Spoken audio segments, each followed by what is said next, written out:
اب من کان میتن، حضرت حمزہ رضی اللہ تعالی عنہ کے بارے میں یہ آیت کریمہ نازل ہوئی۔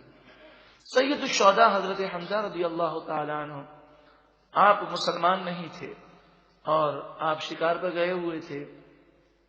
واپسی پر آپ کھانا کھانے کے لیے بیٹھے اور معاملہ یہ ہوا تھا کہ 3 دن تک آپ شکار کے پیچھے دوڑتے رہے لیکن شکار ہاتھ نہ آیا، بڑے تھکے ہوئے تھے، اور جب آدمی کا کام نہ ہو تو بھوک بھی زیادہ لگتی ہے، تھکن بھی زیادہ لگتی ہے۔ نوالا ہاتھ میں لیا اور جیسے ہی منہ کے قریب لے گئے تو آپ کی کنیز کو آپ نے دیکھا کہ وہ رو رہی ہے۔ آپ نے فرمایا کیوں روتی ہے؟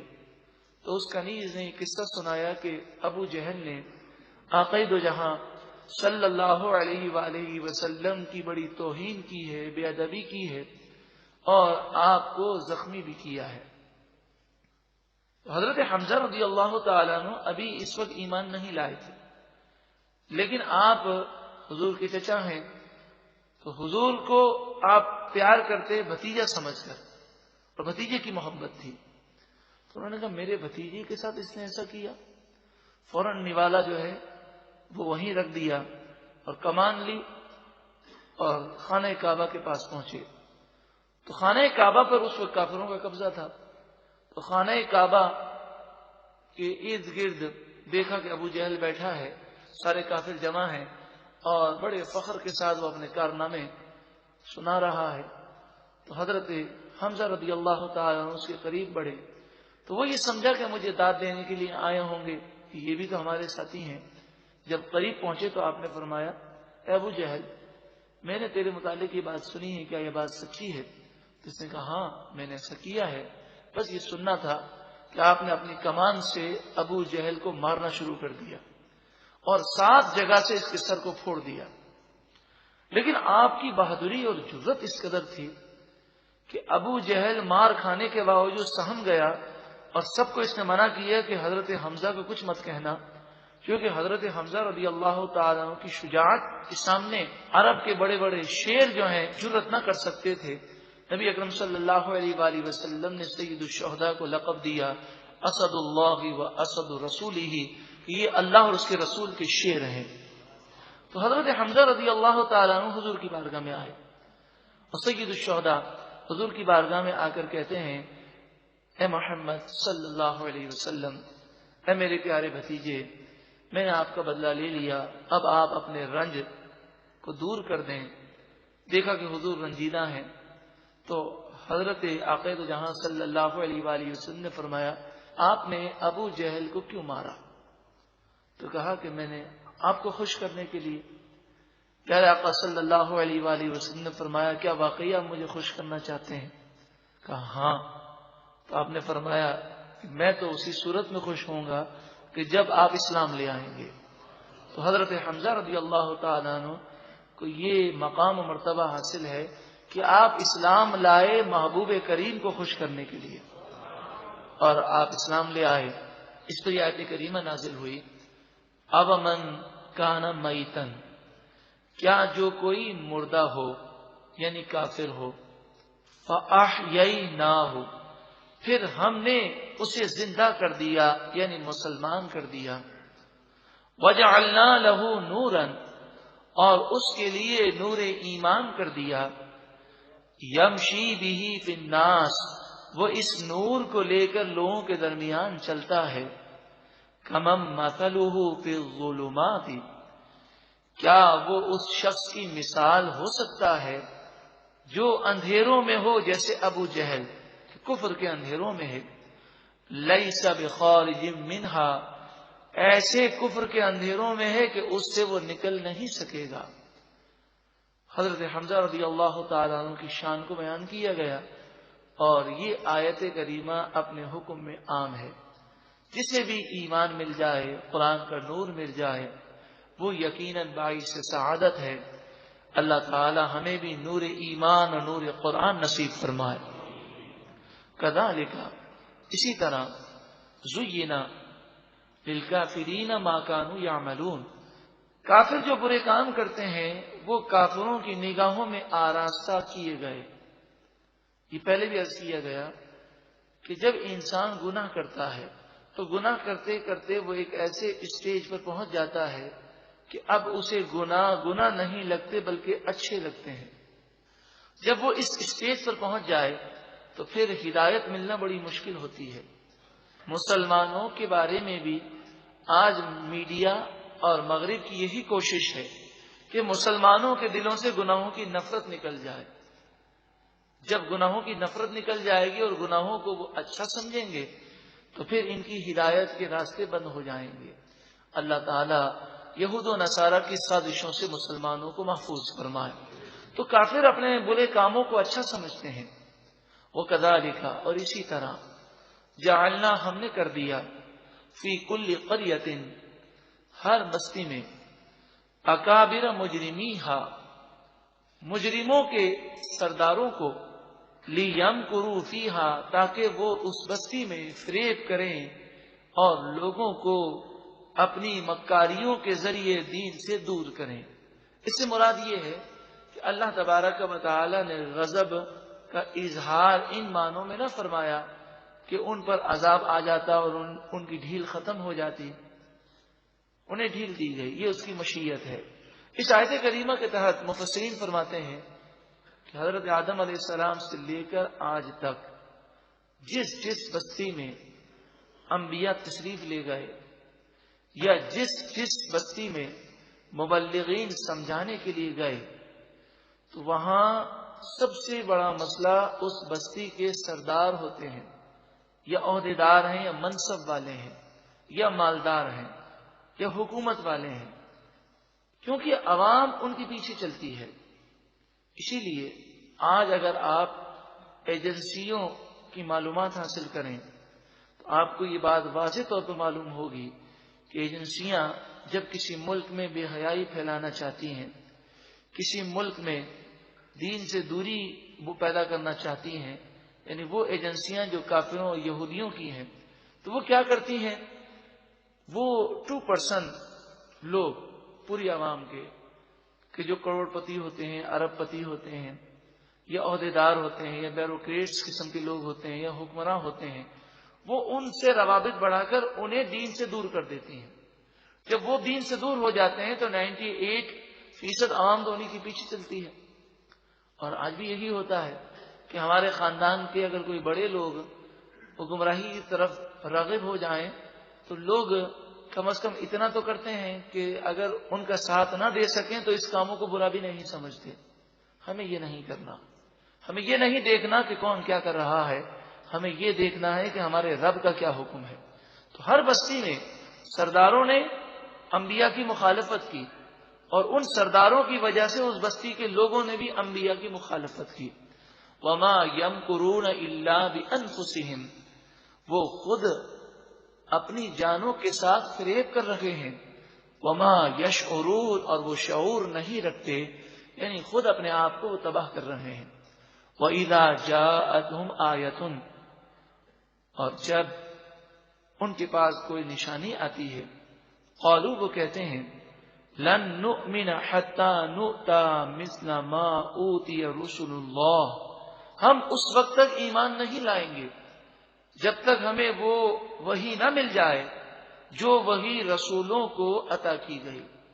یعنی وہ اعتراض یہ کرتے ہیں کہ ہماری پوری بستی میں ایک ہی ذات پر وحی کیوں نازل ہوئی، انہیں ہی نبی کیوں بنایا گیا، ہر ایک پر وحی نازل ہو اور ہر ایک فرشتے کو دیکھے. یعنی گویا کہ انہوں نے اپنے آپ کو انبیاء کے برابر سمجھا. اللہ تعالی جسے نبی بناتا ہے اسے مقام و مرتبہ عطا فرماتا ہے. اللہ اعلم حیث یجعل رسالتہ، اللہ خوب جانتا ہے کہ اس کی رسالت کا زیادہ مستحق کون ہے اور وہ کسے نبی بنائے کسے رسول بنائے، اللہ تعالی خوب جانتا ہے. سیصیب الذین اجرموا صغار عند اللہ، ان قریب مجرموں کے لیے اللہ کے پاس ذلیل کرنے والا عذاب ہے. وعذاب شدید، اور عذاب شدید ہے. بما کانوا یمکرون، اس وجہ سے کہ وہ فریب کیا کرتے تھے، گناہ کیا کرتے تھے. اب آیت 125 سورۃ الانعام، یہ وہ آیت کریمہ ہے جس میں شرح صدر کا ذکر ہے۔ شرح صدر کے پہلے معنی سمجھ لیجیے۔ شرح صدر کے معنی یہ ہے کہ اسلام کے لیے سینہ کھل جائے، عبادتوں میں لذت محسوس ہو، گناہوں سے نفرت ہو جائے اور عبادت کرنا اس کے لیے آسان ہو جائے، اسے کہتے ہیں سینہ کھل گیا۔ اللہ تعالی ہم سب کو شرح صدر عطا فرمائے اور ہمارے لیے نیکی کرنا اور گناہوں سے بچنا آسان فرما دے۔ فَمَن يُرِدِ اللَّهُ أَن يَهْدِيَهُ، جسے اللہ تعالی ہدایت دینا چاہتا ہے، یشرح صدرہ للاسلام، اس کا سینہ اسلام کے لیے کھول دیتا ہے۔ وَمَن يُرِدْ أَن يُضِلَّهُ، اور جسے اللہ تعالی ناراض ہو کر گمراہ کرنا چاہتا ہے، اس کے گناہوں کی وجہ سے ناراض ہو کر، یجعل صدرہ ضیقا حرجا، اس کے سینے کو تنگ کر دیتا ہے اور بھاری کر دیتا ہے۔ کأنما یصعد فی السماء، اس کی کیفیات ایسے ہوتی ہیں گویا کہ کسی کی زبردستی کرنے پر وہ آسمان میں چڑھ رہا ہے، بغیر سیڑھی کے اور بغیر رسی کے۔ اگر کسی سے کہا جائے کہ آپ اوپر چڑھیے تو بتائیے اس کے لیے کتنا مشکل کام ہے، وہ دیکھ کر کہتا نہیں یہ تو میرے بس کی بات نہیں ہے۔ ایسا ان کا سینہ تنگ ہو جاتا ہے۔ نماز اگر پڑھنے کا کہا جائے تو انہیں بہت بھاری لگتا ہے، نیکی کا کہا جائے تو انہیں بھاری لگتا ہے۔ اللہ تعالی ہمیں ایسے لوگوں کے زمرے میں شمار نہ فرمائے اور اللہ تعالی ایسے لوگوں میں ہمیں شامل فرمائے جن کے سینے ہدایت سے منور ہو گئے اور سینے کھل گئے۔ آپ نے دیکھا ہوگا بعض لوگوں کو نماز کی دعوت دی جائے تو گناہ کرنے کی وجہ سے ان کے سینے اتنے تنگ ہوتے ہیں کہ وہ وضو کر کے، بلکہ وضو تو کیا، غسل کر کے اچھے کپڑے پہن کر مسجد میں آئے ہیں نکاح میں شرکت کے لیے، اندر جماعت ہو رہی ہے لیکن وہ 4 رکعات نماز پڑھنے کو تیار نہیں ہوتے۔ یہ کیا ہے؟ یہ عبادت کے لیے سینے تنگ ہیں۔ کھڑے رہ کر 1 گھنٹہ انسان بات کر لیتا ہے، لیکن نماز کے لیے آئے اور امام صاحب لمبی قرات کر دیں، خصوصاً تراویح کے اندر، تو کھڑا نہیں رہا جاتا۔ اللہ تعالی ہمیں عبادت کا وہ ذوق عطا فرمائے جو اس نے اپنے نیک بندوں کو عطا فرمایا۔ حضرت فاطمہ الزہرا رضی اللہ تعالی عنہا نماز پڑھتی ہیں اور جب پہلی رکعت کا پہلا سجدہ کرتی ہیں تو سجدے کی وہ لذت پاتی ہیں کہ رات ختم ہو جاتی اور آپ کا سجدہ ختم نہ ہوتا۔ عرض کرتی ہے پروردگار راتیں بڑی چھوٹی ہیں، تیری بندی فاطمہ کا ایک سجدہ مکمل نہیں ہوتا۔ کذالک، اسی طرح، یجعل اللہ الرجس، اللہ تعالی نے اسی طرح گندگی کو رکھ دیا، علی الذین لا یؤمنون، ان لوگوں پر جو ایمان نہیں لاتے، ان کے دل گندے ہو گئے۔ اب جب تک توبہ سے اور اللہ کی بارگاہ میں رو رو کر وہ اپنے دل کی صفائی نہ کریں، اس وقت تک وہ ایمانی اور قرآنی نور سے منور نہیں ہوں گے۔ اللہ تعالی ہمارے دل کو صاف کر دے اور نور سے پر نور کر دے۔ وَهَذَا صِرَاطُ رَبِّكَ مُسْتَقِيمًا، اور یہ آپ کے رب کا سیدھا راستہ ہے۔ قَدْ فَصَّلْنَا الْآيَاتِ لِقَوْمٍ يَذَّكَّرُونَ، بے شک ہم نے آیتوں کو کھول کھول کر بیان کیا اس قوم کے لیے جو نصیحت قبول کرتی ہے۔ لہم دار السلام عند ربہم، نصیحت قبول کرنے والے، توبہ کرنے والے، شریعت پر چلنے والوں کو بشارت دی جا رہی ہے۔ لہم دار السلام عند ربہم، ان لوگوں کو خوشخبری ہو کہ ان کے رب کے پاس ان کے لیے سلامتی کا گھر جنت ہے۔ وَهُوَ وَلِيُّهُمْ، اور اللہ ایسے لوگوں کا دوست، مددگار اور مولا ہے۔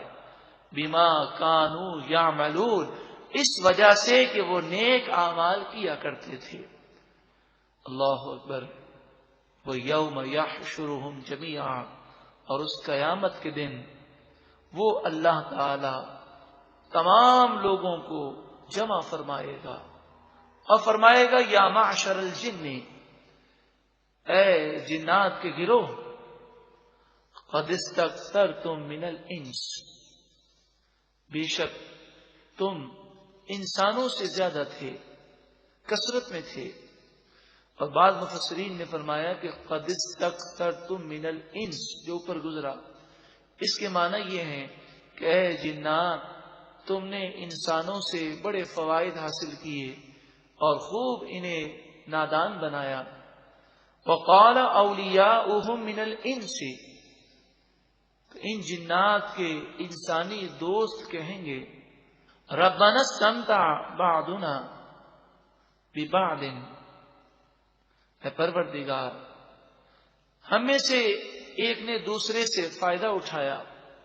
وَبَلَغْنَا أَجَلَنَا الَّذِي أَجَّلْتَ لَنَا، اور ہم پہنچ گئے اس مدت پر جو مدت تو نے ہمارے لیے مقرر فرمائی. موت آ گئی، قبر کی زندگی گزاری، اب قیامت کے میدان میں ہم آ گئے. اس آیت کریمہ میں جنات کا ذکر ہے، انسانوں کا ذکر ہے. اب آپ سوچیں گے کہ جنات کے دوست انسان کون ہوتے ہیں؟ یہ جتنے جادوگر ہیں یہ منتر پڑھ کر جنات سے، خصوصاً سرکش جنات سے دوستیاں کرتے ہیں. اس میں کفریہ اور شرکیہ منتر جب پڑھتے ہیں تو سرکش جنات، جسے ہم شیاطین کہتے ہیں، یہ خوش ہو کر ان کے دوست بن جاتے ہیں یا ان کے قابو میں آ جاتے ہیں، اور پھر یہ جو کہتے ہیں وہ یہ کام کرتے ہیں. اسی کا نام جادو ہے. اسی طرح آپ نے دیکھا ہوگا کہ بعض لوگوں کو حاضری کا نام دیا جاتا ہے تو وہ بھی حاضری میں کوئی بزرگ نہیں آتے، وہ جن ہوتا ہے.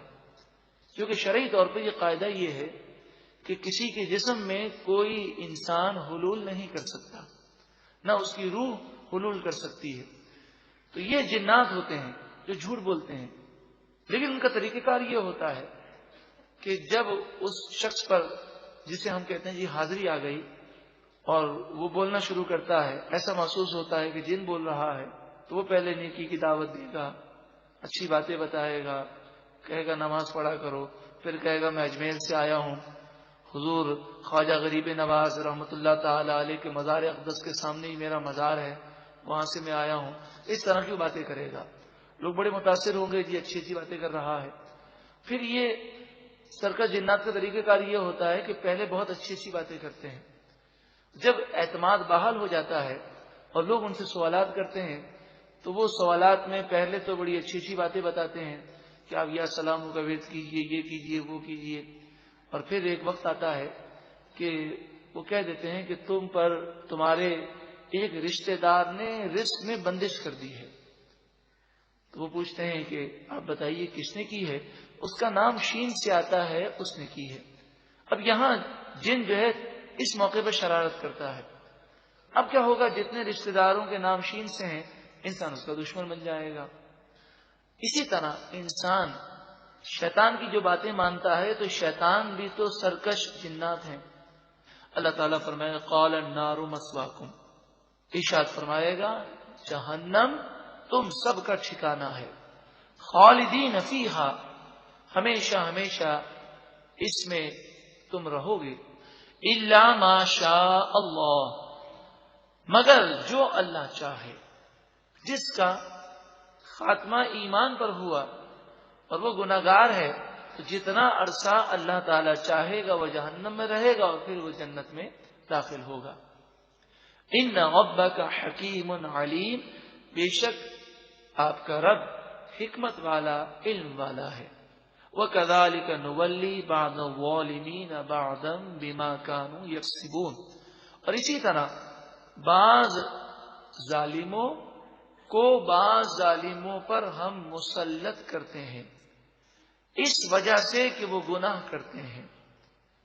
مفسرین اس آیت کریمہ کے تحت فرماتے ہیں کہ جب انسان گناہ کرتا ہے تو پھر اس صورت میں لڑائیاں ہوتی ہیں. ایک گناہگار دوسرے گناہگار سے لڑتا ہے اور یہ بھی اللہ تعالیٰ کا عذاب ہے کہ ایک کے ذریعے دوسرے کا حساب جو ہے دنیا کے اندر، دنیاوی معاملات کے اندر اسے تکلیف کی صورت میں چکایا جاتا ہے اور اسے مزہ چکھایا جاتا ہے۔ حضرت عبداللہ بن عباس رضی اللہ تعالی عنہما فرماتے ہیں حکمراں ظالم ہوتے ہیں جب لوگ اللہ کی نافرمانی کرتے ہیں، جب لوگ گناہگار ہوتے ہیں تو ان پر حاکم بھی گناہگار مسلط کیے جاتے ہیں، ظالم مسلط کیے جاتے ہیں، وہ کسی پر رحم نہیں کرتے۔ اگر تمہیں ظلم سے بچنا ہے اور عدل و انصاف چاہیے تو تمہیں چاہیے کہ تم نیک بن جاؤ، تو تمہارے حکمراں بھی اللہ تعالیٰ نیک عطا فرمائے گا۔